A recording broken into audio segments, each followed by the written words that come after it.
बोलो भारत माता की जय।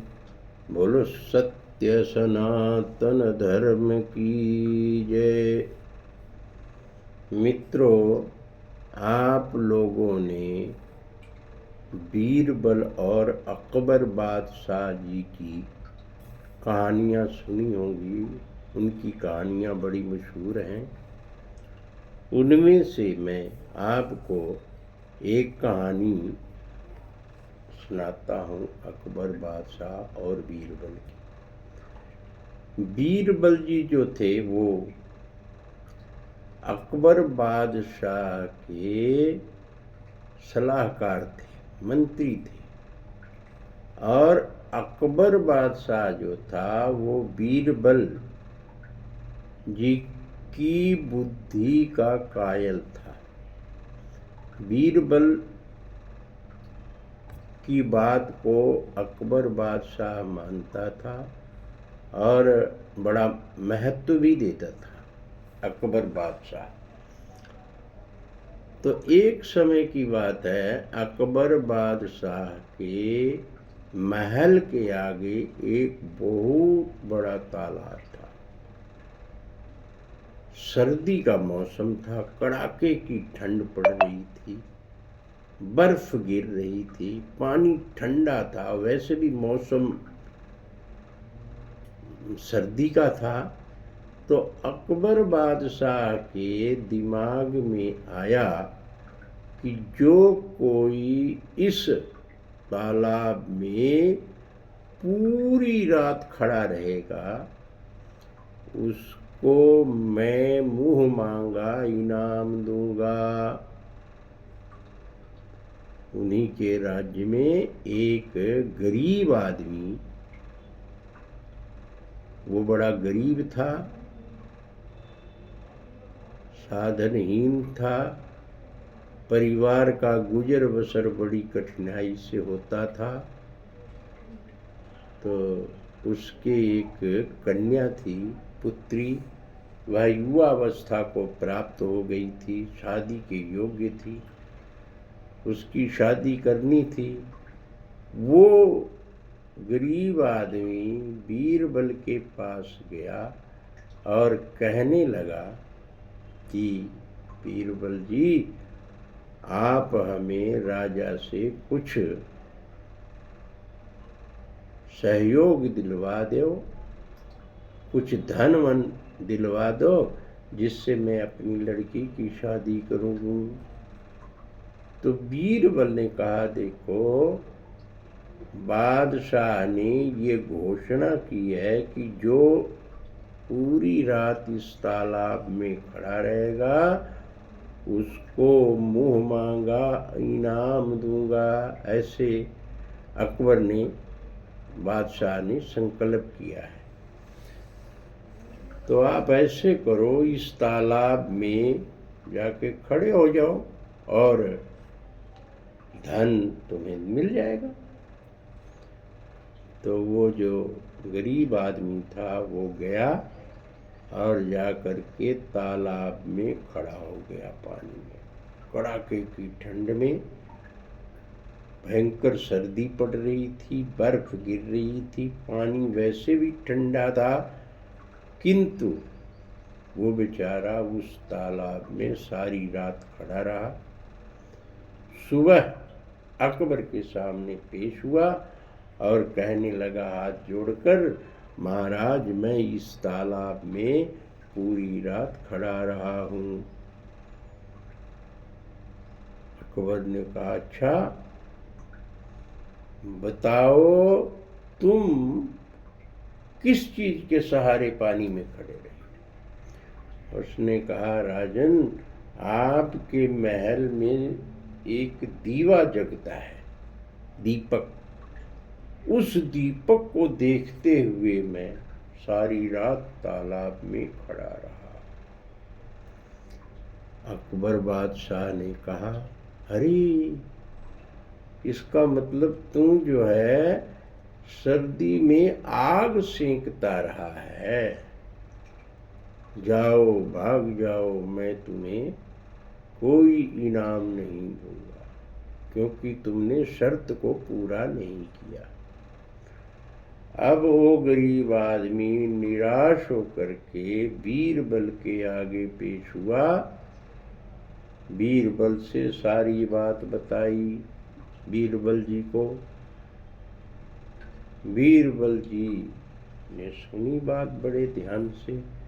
उन्होंने कहा, ठीक है, मैं इसका कोई न कोई निदान जरूर करूँगा और तुम्हें अवश्य तुम्हारा हक दिलवा करके रहूँगा। तो क्या हुआ, अगले दिन दरबार में सभा लगी। सभी मंत्रियों ने आना था और बीरबल जो थे वो अनुपस्थित थे। अकबर ने पूछा बादशाह ने, भाई बीरबल जी नहीं आए तो उनके बिना तो सभा जो है संपूर्ण नहीं होगी, मीटिंग नहीं पूरी होगी। चलो थोड़ी देर में आ जाएंगे। कुछ देर इंतजार करने के बाद फिर बीरबल जी अनुपस्थित। कुछ देर और समय दिया, बीरबल फिर अनुपस्थित, फिर अनुपस्थित, इंतजार करते रहे। आखिर में अकबर ने एक सिपाही भेजा कि जाओ देखो बीरबल जी क्यों नहीं आ रहे, कहाँ पर वो हैं। वो सिपाही गया बीरबल जी के आवास पर, तो क्या देखता है कि बीरबल जो है एक लंबा 20-30 फुट लंबा बांस गाड़े हुए हैं और उसके ऊपर के सिरे में एक मिट्टी की हांडी टांग रखी है और उसमें जो है वो दाल चावल पानी वगैरह सब डाल करके ऊपर रखा हुआ है और बांस के नीचे धरती पर चूल्हा बना करके आग जला रहे हैं। सिपाही गया, कहने लगा कि आपको बादशाह याद कर रहे हैं। बीरबल ने कहा, ठीक है, मैं खिचड़ी बना रहा हूँ और ये खिचड़ी पक जाएगी तो मैं खा कर के आऊँगा, ऐसा बादशाह जी को कह देना।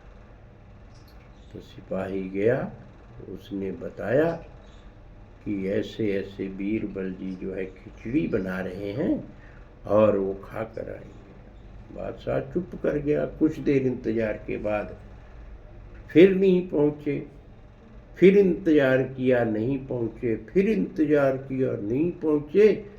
तो अकबर ने कहा कि ऐसी कौन सी खिचड़ी है जो बीरबल की अब तक नहीं पकी, मैं भी तो देखूं जा करके।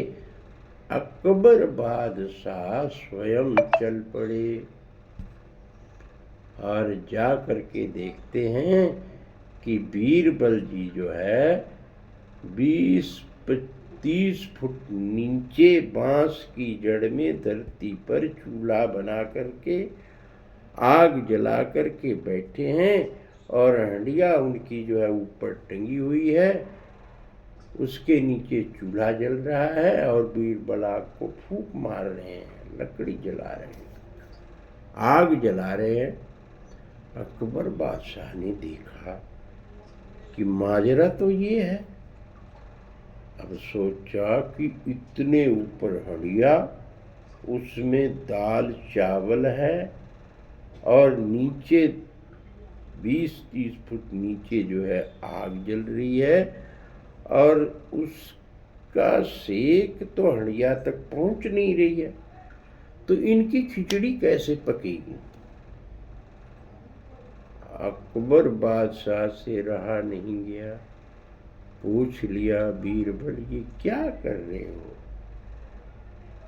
ये कैसे संभव होगा, इतनी दूर आपकी हंडिया है, नीचे आग जल रही है और खिचड़ी पकेगी तब आप जो है सभा में उपस्थित होगे तो खिचड़ी न पकेगी, न पाओगे, न सभा संपूर्ण होगी। तो ये तो असंभव बात है, आपकी खिचड़ी पकेगी नहीं। बताओ, इस आग का जो सेक है उस हड़िया तक तो पहुंच नहीं रहा, तो खिचड़ी कैसे पकेगी? बीरबल जी ने कहा, महाराज जरा आप सोचो, तालाब में खड़ा हुआ वो गरीब आदमी आपके महल में जलते हुए दीपक की गर्मी ले सकता है, तो क्या मेरी ये हंडिया जो है नीचे की अग्नि के ताप को नहीं लेगी? खिचड़ी नहीं पकेगी। अगर वो संभव है तो ये भी संभव है, अगर वो असंभव है तो ये भी असंभव है। अकबर के दिमाग में बात समझ आ गई कि बीरबल जी क्या कहना चाह रहे हैं। मैंने उस गरीब आदमी से अन्याय किया, वो बेचारा सारी रात खड़ा रहा और हमने उसको कहा कि तू दीपक की उससे ऊर्जा ले रहा था, तो ये तो असंभव हो गया, ऊर्जा तो नहीं मिल सकती। अंत तो गत्वा मित्रों, अकबर को अपनी गलती का एहसास हुआ और बीरबल के प्रयासों से उस गरीब आदमी को बुलाया गया और उसको उसका इनाम दिलवाया गया। बादशाह ने उसको इनाम दिया। इस प्रकार से बीरबल जी ने एक असहाय गरीब आदमी को अकबर बादशाह जी से न्याय दिलवाया। तो ऐसे थे हमारे बीरबल जी, बड़े न्याय प्रिय और लोगों को बड़े तरीके से न्याय दिलवाते थे। इसीलिए अकबर बादशाह भी बीरबल जी का बहुत सम्मान करता था, बहुत इज्जत करता था। बोलो सियापति रामचंद्र की जय।